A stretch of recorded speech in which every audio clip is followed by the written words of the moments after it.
जय कहानी है एक युवक की जिसका नाम रवि था। एक दिन रवि ने गांव के पास एक जंगल में चलने का फैसला किया।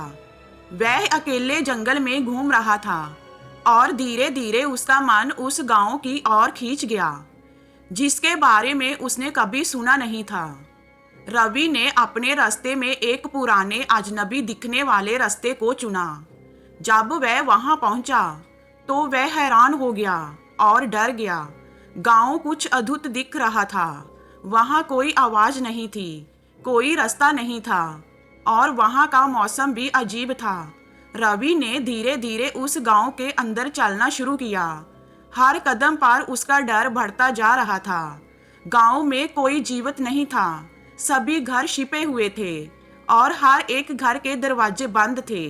रवि को एक अजीब सी आवाज सुनाई दी।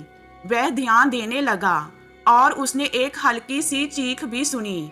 धीरे धीरे वह गांव के मध्य में एक बड़े हाल के सामने पहुंचा।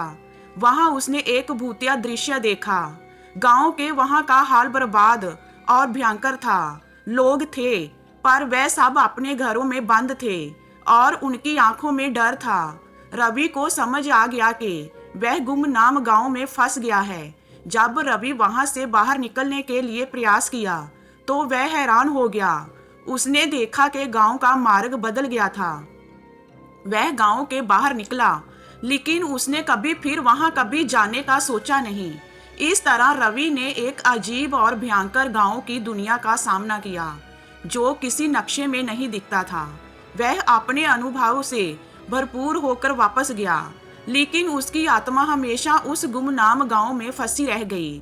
तो ये हमारी स्टोरी आपको कैसी लगी हमें कमेंट में बताइए। लाइक कीजिए, शेयर कीजिए एंड वॉचिंग के लिए थैंक यू।